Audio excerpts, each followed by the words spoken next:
복음입니다.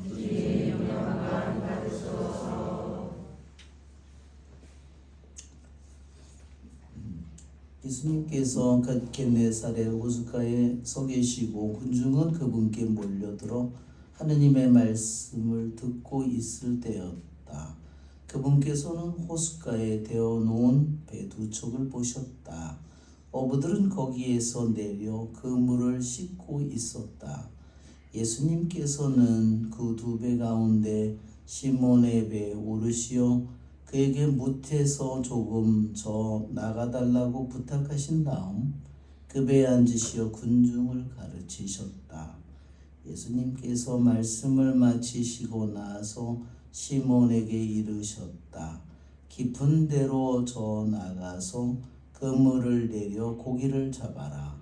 시몬이 스승님, 저희가 밤새도록 애썼지만 한 마리도 잡지 못하였습니다. 그러나 스승님의 말씀대로 제가 그물을 내리겠습니다. 하고 대답하였다.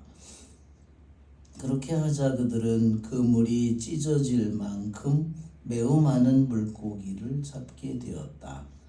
그래서 다른 배에 있는 동료들에게 손짓하여 와서 도와달라고 하였다. 동료들이 와서 고기를 두 배에 가득 채우니 배가 가라앉을 지경이 되었다. 시몬 베드로가 그것을 보고 예수님의 무릎 앞에 엎드려 말하였다. 주님, 저에게서 떠나주십시오. 저는 죄 많은 사람입니다. 사실 베드로도 그와 함께 있던 이들도 모두 자기들이 잡은 그 많은 고기를 보고 몹시 놀랐던 것이다. 시몬의 동업자인 제베데오의 두 아들 야고보와 요한도 그러하였다. 예수님께서 시몬에게 이르셨다. 두려워하지 마라. 이제부터 너는 사람을 낚을 것이다. 그들은 배를 저어다 무태 되어 놓은 다음 모든 것을 버리고 예수님을 따랐다. 주님의 말씀입니다. 그리스도님 감사합니다. 참 예수님,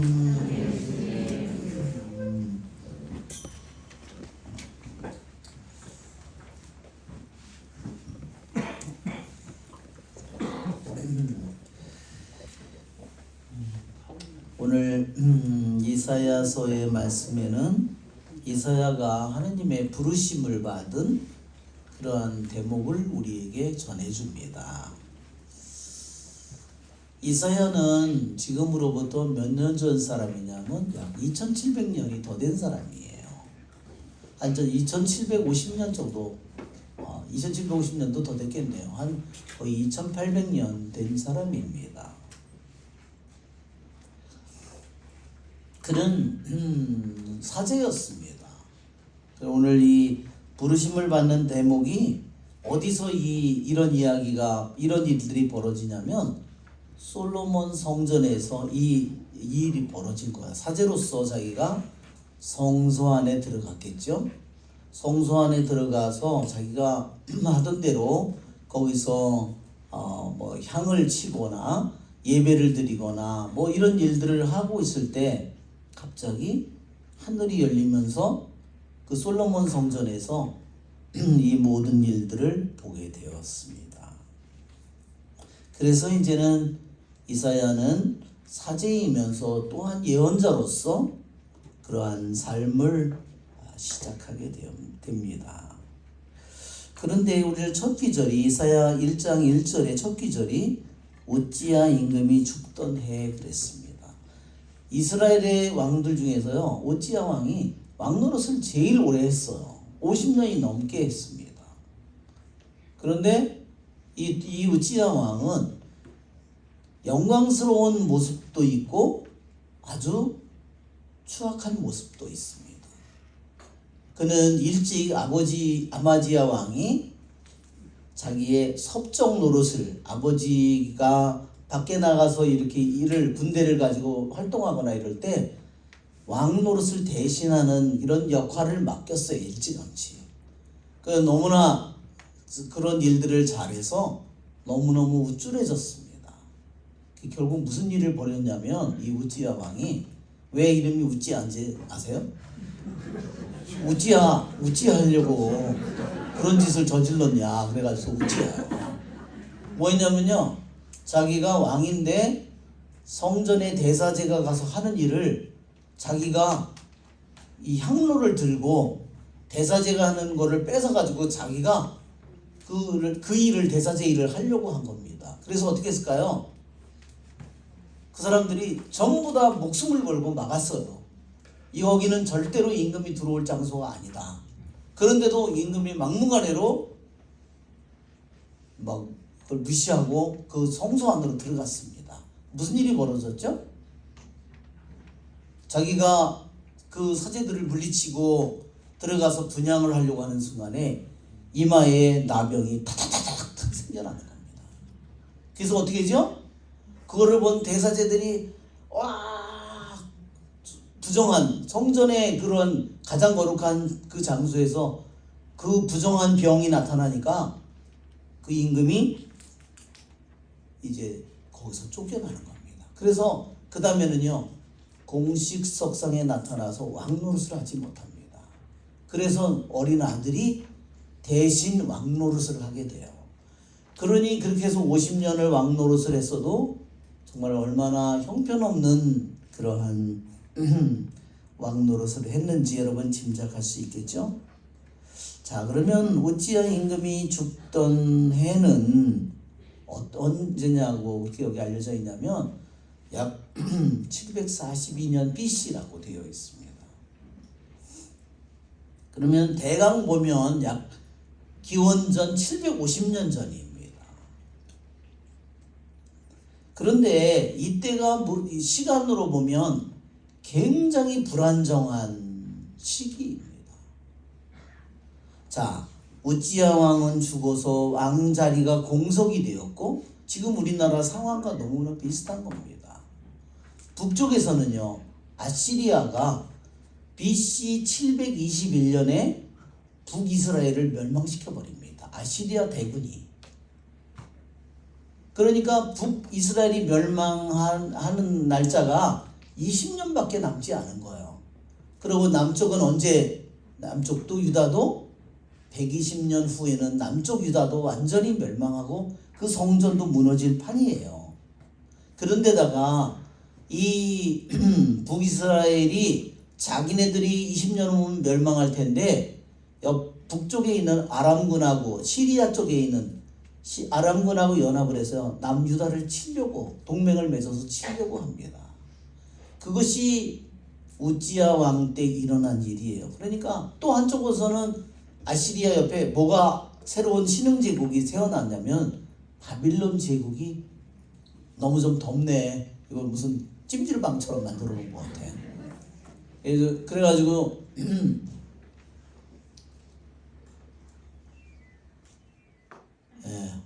정말 제가 키가 작게 망정이죠.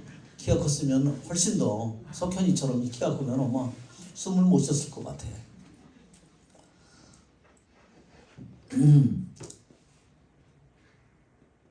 이사야 예언자가 부르심을 받는 그 시대에는 나라가 남북이 갈라져서 서로 원수같이 싸울 뿐만 아니라 남쪽을 멸망시키겠다고 북쪽에 있는 아람군과 시리아군과 함께 동맹을 맺어서 공격을 하고 그 위에서는 또 아시리아 대국이 말하자면 북이스라엘을 말하자면 압박하고 있었고 동쪽에서는 바빌론이 압박을 하고 있었고 그러니까 남유다의 이 왕국도 북쪽의 이스라엘 왕국, 더 북쪽에 있는 아시리아 제국, 동쪽에 있는 바빌론 제국에 정말 너무너무나 시달리는 혼란한 시대였습니다.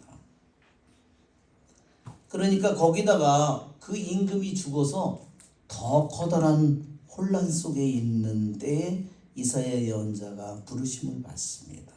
그것이 우찌야 임금이 죽던 해라는 것이 의미하고 있는 말입니다.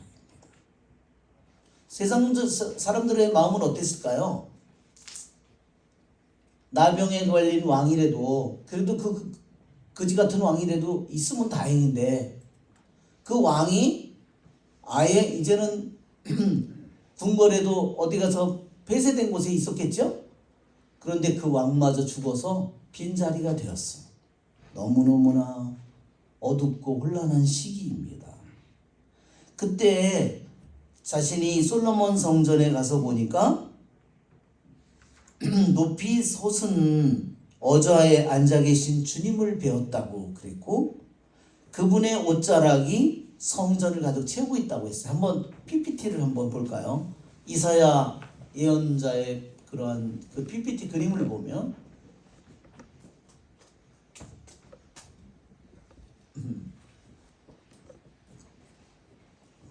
네. 자, 남쪽에 이거 좀 이게 남쪽의 유다고 이게 남쪽의 유다고 이게 북이스라엘이에요. 아람군이 여기 북이스라엘과 동맹을 맺어서 남쪽 유다를 치려고 그러고 아시리아 대국은 위에 있고 바빌론은 이쪽에서 막 커가고 있었습니다.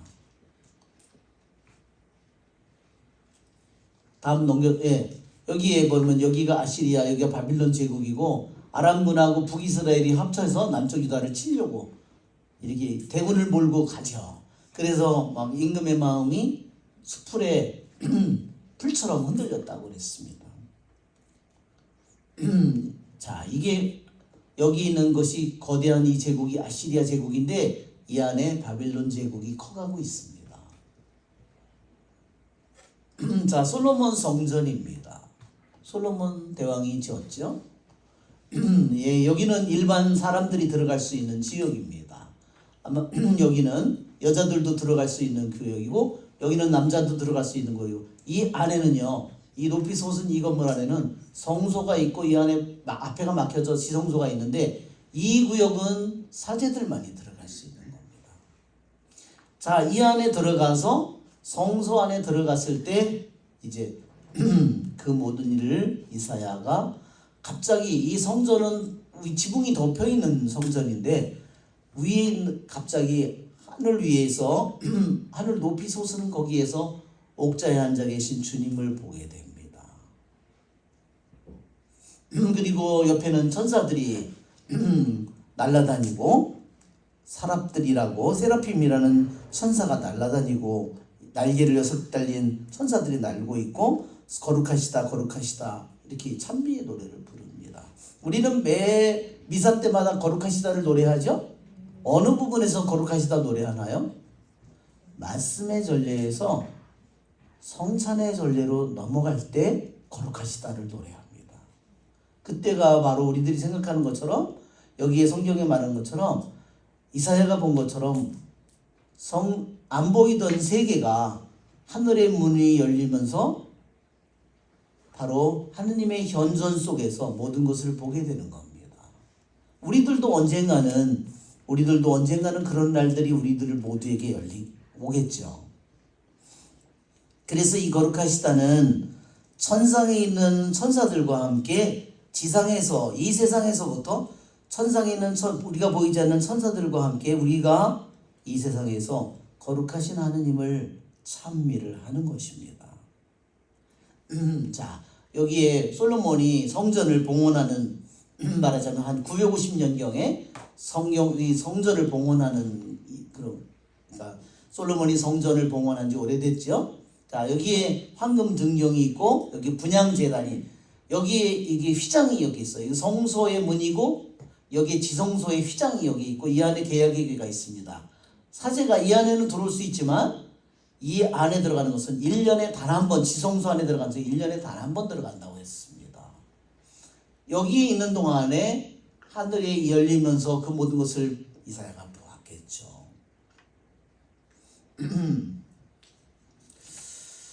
자, 이 귀절은 우리들이 이 귀절을 보는 데 있어서 우리들이 어디에 자, 여기에 보면 하느님의 옥좌에 앉아 계신 주님을 보았고 그분의 옷자락이 성전을 아래에 닿았다고 했어요. 여기에 보면 옷자락이 자, 어떻게 볼까요? 이게 지금 성소 아니고요.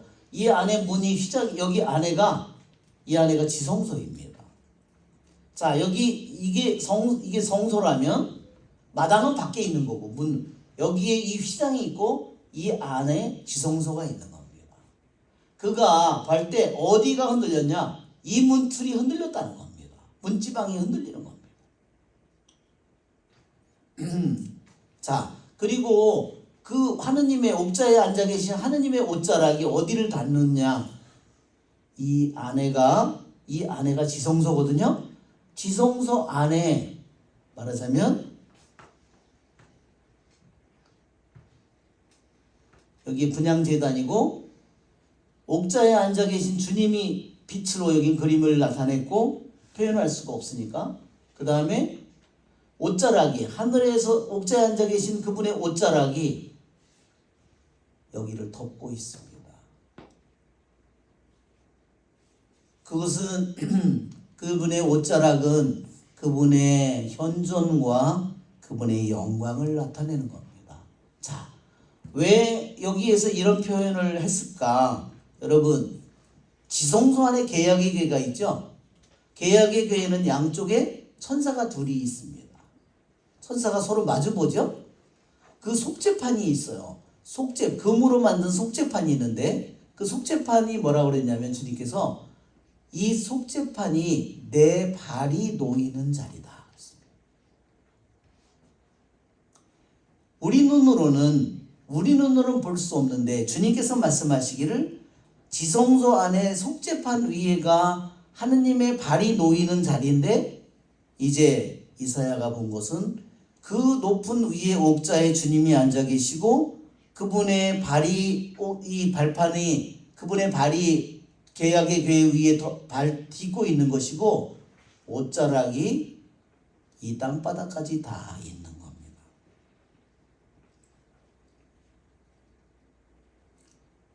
겁니다. 자, 그 천사는 날개를 몇 개 가졌다고 그랬어요?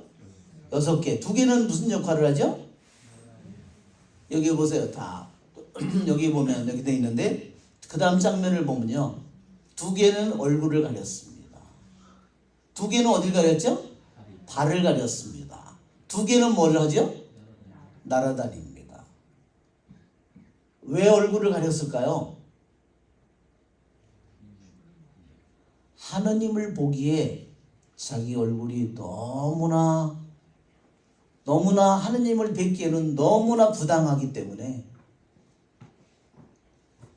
그래서 자기의 얼굴을 가린 겁니다. 물론 발도 마찬가지고 그것이 바로 하느님을 찬미하고 공경하는 영혼의 모습이에요. 그러나 여러분, 타락한 천사 루치페를 보면 어떻겠죠? 자기 얼굴을 가렸을까요? 아니야, 자기가 이 세상에서 가장 멋지고 가장 잘나고 가장 대단한 천사였기 때문에 어떻게 했겠죠? 자기를 드러냈겠죠. 그렇죠? 그것은 하느님을 참으로 모시는 천사의 모습이 하느님을 섬기는 모습이 결코 아닙니다. 그러면서 성전은 천사들이 외치는 소리에 문지방 바닥이 흔들리고 성전은 연기로 가득 찼다고 했습니다. 하느님의 영광으로 가득 찼어요. 자, 여러분, 거룩하시다라는 말이 무슨 뜻이라고 그랬죠? 거룩하시다라는 말은 무슨 뜻이냐면 완전히 다른 이런 뜻을 가지고 있습니다.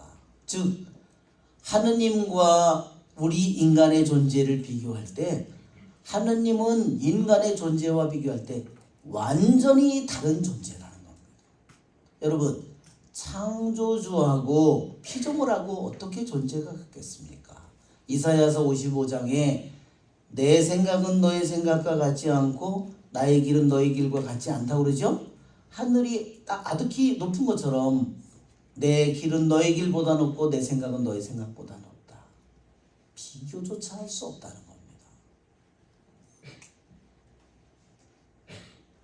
지금 우리들이 바라볼 때는 세상이 우리들이 보이는 이 물질 세상이 전부인 것처럼 보이고 하느님은 마치도 안 계신 것처럼 보이지만 내가 하느님을 뵙는 순간에는 어떤 일이 벌어질까요? 있는 그대로 보는 순간에 하느님, 이 세상은 아무것도 아닌 것처럼 보일 겁니다. 하느님만이 모든 것이 될 것입니다. 그렇죠? 여러분, 구약 성경은 신약 성경을 볼 때 우리 교부들이 구약 성경이 그림자라고 그랬어요. 신약이 실제라고 했습니다. 그러니까 성경의 말씀을 구약과 신약을 비유하자면 뭔지는 모르는데 그림자가 와요. 그림자가 먼저 오더니 나중에 사람이 오는 거예요.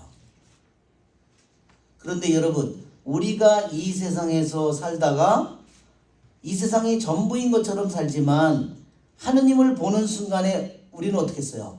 이 세상이 단지 그림자였다는 거. 왜 그렇죠? 하느님은 너무나 거룩하신 분이고 이 세상의 피조물과 너무나 다른 존재이기 때문에 세상을 그분에게 비하면 모든 민족들은 두레박에서 떨어지는 물방울에 불과하고 천칭 위에 놓여져 있는 아주 고운 먼지가루에 지나지 않는다고 했어요. 그것이 하느님의 눈에는 세상이 볼 때 한 먼지방울만도 못하다는 겁니다. 여러분, 이것이 우리가 섬기는 하느님을 이사야가 본 순간에 깨달은 거예요. 그래서 그는 어떻게 했죠? 쓰러졌습니다. 쓰러졌고 성전 바닥에 쓰러졌고 뭐라고 얘기하죠? 나는 망했다 이렇게 얘기하죠. 큰일 났다. 나는 망했다. 더 정확하게 말하자면요, 뭐냐면 나는 이제 끝났다. 나는 이제 죽었다. 나에게 이제 화가 있을 것이다. 왜 그렇게 얘기했을까요? 나는 그분의 거룩함을 있는 그대로 보는 순간에 자기는 너무너무나 더러운 존재라는 것을 깨닫는 겁니다. 자기가 얼마나 형편없이 하느님을 섬겼는지, 자기가 얼마나 하느님을 보잘것없이 섬겼는지, 하느님을 얼마나 알지 못했는지, 여기에 그가 제일 먼저 걱정한 건 뭐예요? 나는 입술이 더러운 사람이다. 왜 그렇게 얘기했을까요? 스바냐 3장 9절을 보면요, 왜 그렇게 얘기하냐면 하느님을 본 순간 하느님의 그 거룩한 모습에 비하면 자기 자신이 정말로 아무것도 아니고 먼지만도 못한, 벌레만도 못한 존재였다는 거죠. 그러니까 자기가 예언자인데 말하자면 하느님을 보는 순간에 자기 이름으로 하느님의 이름을 끊임없이 불렀는데 자기 이름으로 이제 하느님의 이름을 부를 수가 없다는 겁니다. 자기 입술로 얼마나 많은 죄를 지었고 자기 입술로 얼마나 많은 저기를 했는데 자기가 더 이상 자기 입술로 주님의 이름을 부를 수가 없는 겁니다.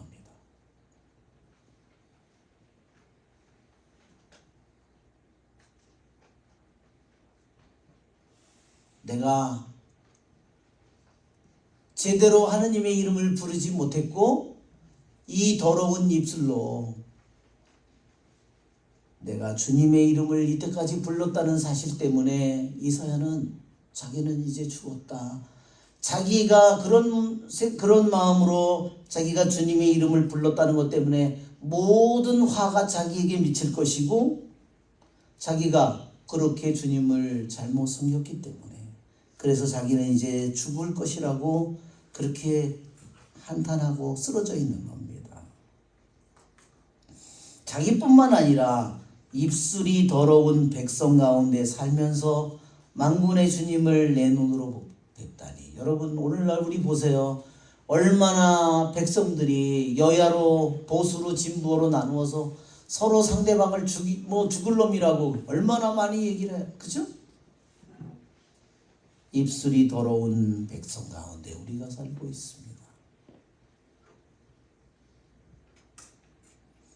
보수 진보를 자기가 얘기하면서 상대방을 욕하면서 성체를 모실 수 있어요? 모실 수 없습니다. 우리는 하느님의 이름을 부르는 것조차 이사야 예언자가 하느님의 이름을 그렇게 남을 판단하고 단죄하면서 내가 하느님의 이름을 부르는 것 자체가 얼마나 끔찍한 죄인가. 그것은 나의 삶을 하느님께서 축복해 주라고 하는 것이 아니라 수많은 저주와 화를 내가 스스로 불러오고 하느님을 더럽히고 있는 거죠. 그렇게 이사야가 한탄을 할 때, 그럴 때 주님께서 어떻게 하시죠? 제단에서 타는 숯을 부짓개로 집어들고 와서 입에 대었다 그랬습니다. 여러분 소리를 질렀을 것 같아요. 이사야가 그랬을 것 같아요. 그치? 그냥 불만 저기도 그 제단에 천상 제단의 불을 여기 보면 불덩어리를 입에다 갖다 댑니다. 너무 빨리 불을 꺼가지고 불 켜가지고 저 불을 맞고 불을 닿아서 다시 기절했을 것 같아요. 찌직 소리가 났을 것 같아요. 정말 주님께서는 제단에 타는 그 숯을 가지고 이사야를 정화시켰습니다. 정화시키는 분은 하느님이십니다. 하느님은 영원한 빛이고 영원한 모든 것을 태우는 불입니다. 그러기에 그분이 우리에게 태우지 못할 죄는 없습니다. 주님께서 자 이것이 너의 입술에 닿았으니 너의 죄는 없어지고 너의 죄악은 사라졌다. 네. 죽음을 자기는 이제 영원히 화를 입고 죽을 것이라고 한 순간에 하느님께서 제단에 있는 불로 이사야의 예언자를 깨끗하게 씻어 주었습니다. 이사야 예언자는 얼마나 기뻤을까요? 그렇죠? 그때 주님께서 이렇게 말씀하셨습니다. 내가 누구를 보낼까? 그러니까 이사야가 어떻게 해요? 제가 있지 않습니까? 제가 여기 있습니다. 저를 보내주십시오. 이렇게 응답합니다. 자, 우리 이사야 우리 동영상을 한번 볼까요? 이사야가 부르심을 받는 동영상을 한번 보겠습니다.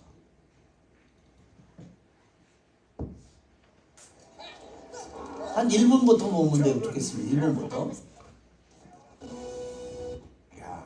A long time of thrill for decades. God speaks directly to you? And through me. 네, 하느님께서 이사야 예언자를 통해서 말씀하셨다. Speak on his behalf. 성전 솔로몬 성전 안으로 들어가고 있습니다. 갑자기 눈이 열리면서 하늘이 열리고 옥자에 어자에 앉아 계신 주님이 보입니다.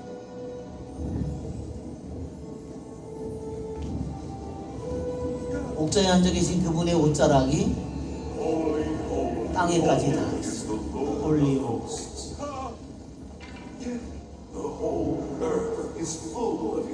온 땅이 하느님의 영광으로 가득 차 있다고 했습니다. 나는 이제 죽었다. 나는 더러운 입술을 가진 사람.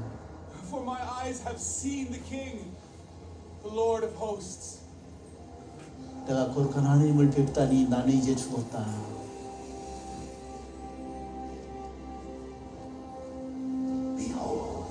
This has touched your lips. 이것이 너의 보라. 이것이 너의 입술에 닿았다. And your sin purged. 그래 너의 죄가 사라졌다. Whom shall I send? 누가 누구를 보낼까? Go for us. 우리를 위해서 Here I am. Send me.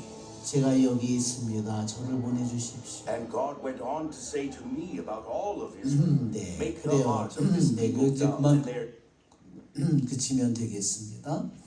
자, 여러분, 우리들이 이 이사야 예언서의 이 말씀은 우리들에게 무엇을 얘기하는가? 우리 눈에 보이지 않지만 하느님의 성전은 하느님께서 살아계신 하느님께서 계신 곳이다. 세상의 눈으로는 왕이 죽었고 자기 나라를 이끌 대통령이 없고 적의 군대는 너무너무 강하고 모든 혼란은 다 있지만 이사야에게 하느님이 준 이 현신은 우리에게 무엇을 얘기해요? 내가 살아있다 하는 겁니다. 두려워하지 말라. 북이스라엘이 쳐들어오든 북이스라엘이 시리아와 동맹을 맺어서 너희들의 몇 배의 군대로 쳐들어오든 두려워하지 말라. 내가 살아있고 내가 너희 가운데 여기에 존재한다는 겁니다. 내 영광은 너희 눈에 보이지 않지만 내 영광은 하늘과 땅을 가득 채우고 있다는 겁니다. 하느님의 현존이 모든 것을 채우고 있다는 겁니다. 그러나 믿음이 없는 사람은 어때요? 보이는 게 전부입니다. 그러니까 보이는 게 전부이니까 야, 이 죽일 놈아 서로 하고 있는 거죠. 그렇죠? 너가 이 말했다, 너가 이 말했잖아. 그러면서 서로 싸우고 있습니다. 우리는 이 세상에 우리는 신앙인으로서 보이지 않는 하나님을 믿고 사는 우리는 보이는 것만을 믿는 것이 아니라 이 보이는 모든 것을 만드신 하느님, 이 모든 것을 설계하신 하느님, 우리에게 생각과 숨결과 심장의 박동을 뛰게 하시는 하느님, 이 모든 것을 다스리는 그분이 우리 가운데 살아계심을, 그분의 영광이 온 세상에 가득 차 있다는 것을 우리가 잊고 사는 거예요. 그럴 때 우리들이 뭐가 돼요? 무신론자의 삶을 사는 겁니다. 그렇죠, 여러분? 신앙인들이 무신론자의 삶을 사는 거예요. 하느님이 졸인 것처럼, 하느님이 계시지 않는 것처럼 사는 겁니다. 여러분, 오늘 이사야가 하느님의 부르심을 받습니다. 여기에 제가 있지 않습니까? 여러분, 2000년 전에 예수님이 오늘도 사도들을 불렀잖아요. 부르는데 지금은 주님이 사람들을 젊은 사람을 부르지 않나요? 2000년이랑 똑같이 부르십니다. 그런데 왜 성소자가 없느냐? 안 나니까. 나도 하나밖에 안 나니까. 나면 또 지 거니까. 말이 안 되는 거예요. 이게 다 뭐에 대한 폭력일까요? 주님에 대한 다 폭력입니다. 주님의 권리를 다 짓밟는 겁니다. 주님께서 우리에게 생명을 주셨죠? 누구 거예요? 내 것이 아닙니다. 생명은 영원히 그분의 것입니다. 땅은 누구의 것이죠? 내가 등기를 해서 내가 죽은 다음에도 내 거야? 어린 반푼어치도 없는 소리지. 내가 죽는 순간에 누군가가 벌써 가져갔겠죠? 내 게 아닙니다. 내가 사용하는 것이. 내 재산도 내 거예요? 내 돈이야? 영원히 내 게 아닙니다. 사용하는 거죠. 우리는 내 인생도 내 것이 아닙니다. 근데 내 것이라고 생각합니다. 여러분, 이것은 주님께 대한 폭력입니다. 그것은 분명히 죄입니다. 내 자식이라 해도 영원히 내 자식이 내 것이 아닙니다. 그럴 때 그 사람에게는 하느님의 은총이, 그 사람 하느님의 빛이, 하느님의 축복이 그 사람에게 없어요. 왜? 하느님과 관계없는 삶을 살잖아요. 자기의 삶을 살잖아요. 자기의 돈, 자기의 소유, 자기의 성공, 자기의 땅, 자기 집, 자기 자동차, 자기 부동산, 그것만 하고 사는 거죠. 죽을 때도 그럼 자동차 무덤에 가지고 가서 죽은 다음에도 운전하고 다녀야지. 명품인데. 그죠?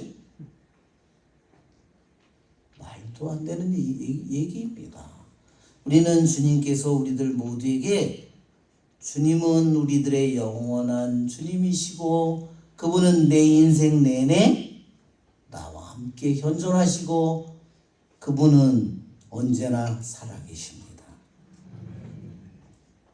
그걸 잃어버리는 순간에 나는 신앙인의 삶이 아니라 완전히 이방인들의 삶을, 세상 사람들의 삶을 삽니다.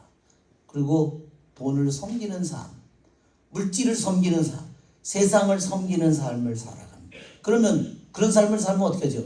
자기 형제도 다 미워해야 되고 자기 동족도 다 미워해야 되고 다 모든 사람을 판단하고 저주하면서 살아갑니다. 그러면 뭐가 남아요? 죄밖에, 분노밖에, 심판밖에, 단죄밖에 남는 게 없습니다. 그렇죠? 그러면서도 성체는 영한다고?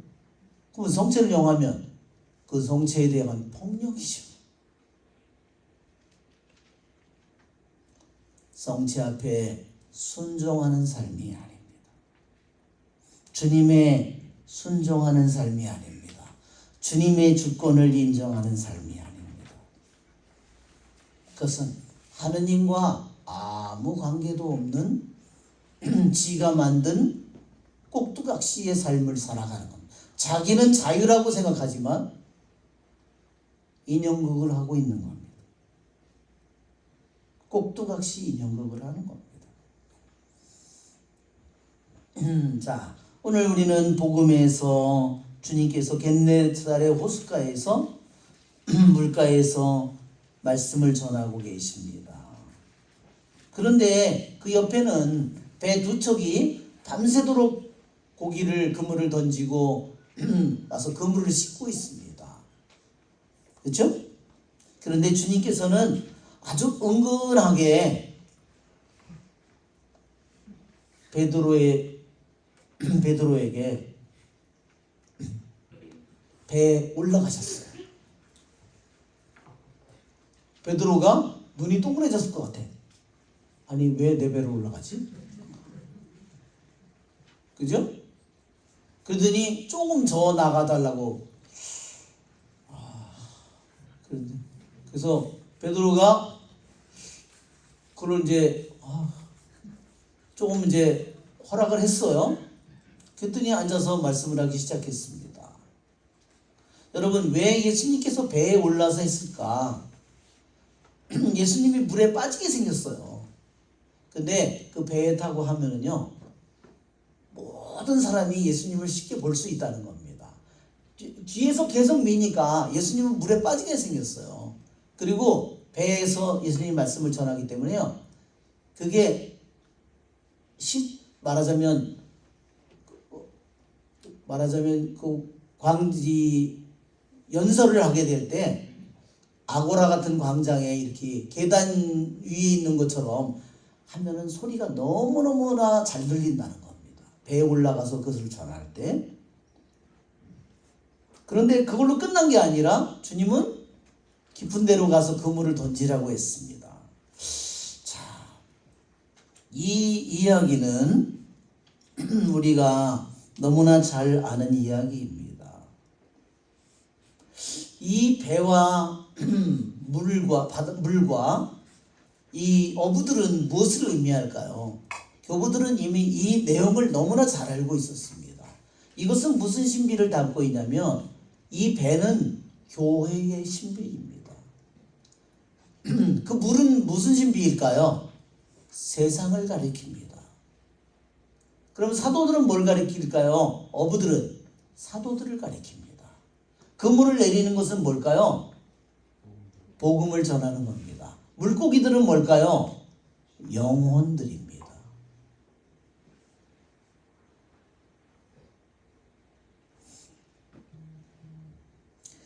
우리 교부들은 이렇게 말했습니다.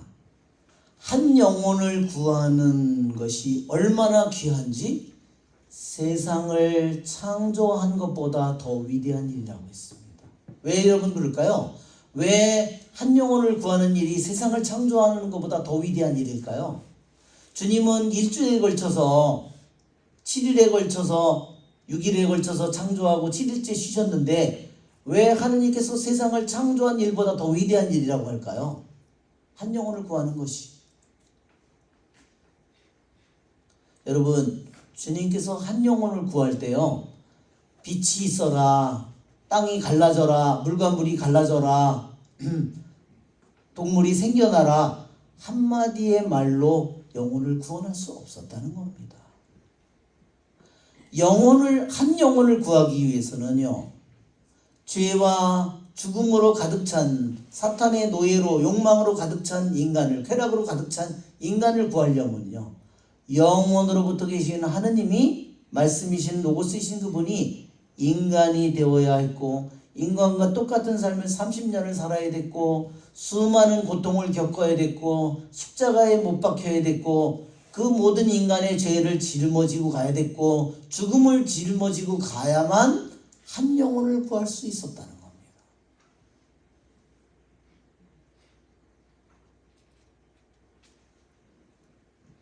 여러분,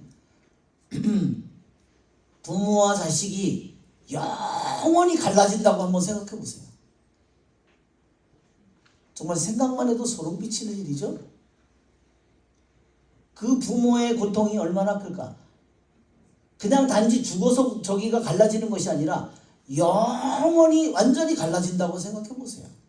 하느님 안에는 우리 모든 그 사랑한 사람이 모두가 다 하나가 되어야 되는데 부모와 자식이 영원히 갈라진다고 생각해 보세요. 그 고통은 끝이 없을 거 아니에요.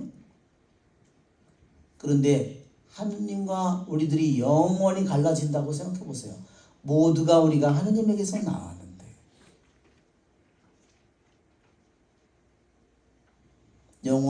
우리들이 한 영혼을 구하는 값은 다 뭐예요? 얼마나 귀하죠? 예수님의 생애 시초부터 끝까지의 모든 것이 우리들의 영혼을 구하는 값입니다. 우리들의 영혼이 얼마나 고귀한지 생각해 보십시오. 그분이 우리의 한 영혼을 구하기 위해서 얼마나 많은 대가를 치렀는지 생각해 보십시오.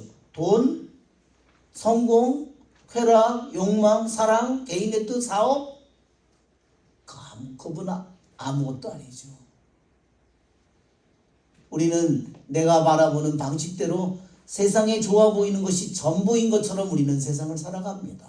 하느님은 아무것도 아니고 세상이 전부인 것처럼 살아갑니다.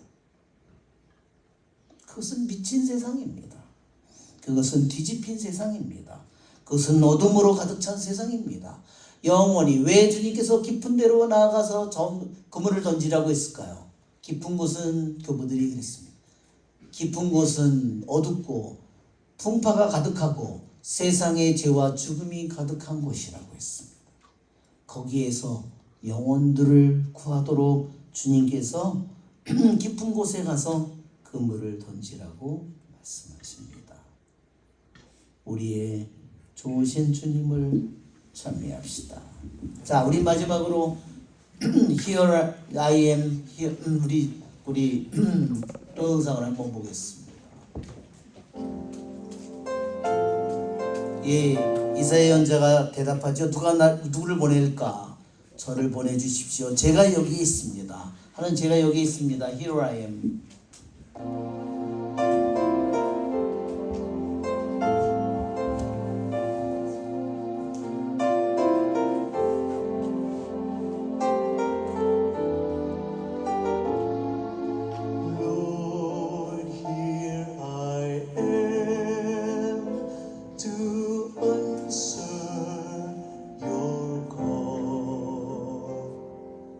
Lord, here I am to serve and love you. 제가 여기 왔습니다. 당신의 사랑에 응답하기 위해서, 당신을 섬기기 위해서, 사랑하기 위해서 왔습니다. 바로 당신을 따르기 위해서 여기에 왔습니다. 여기에 제 심장이 있습니다.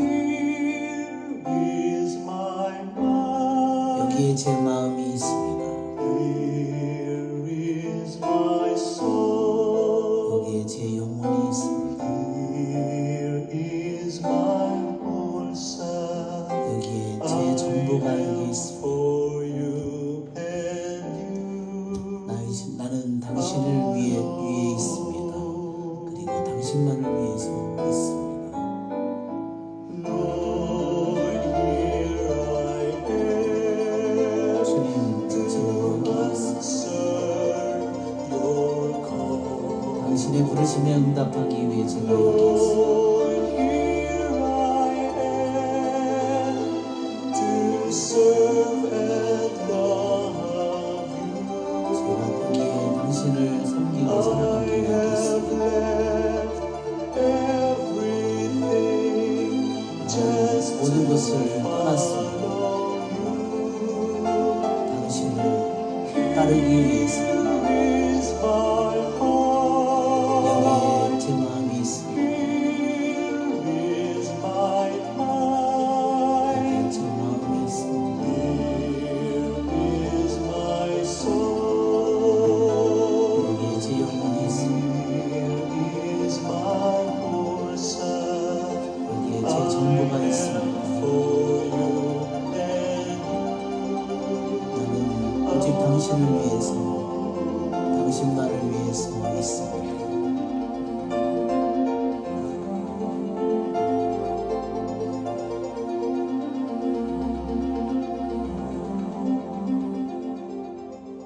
네, 성가 하나 하겠습니다.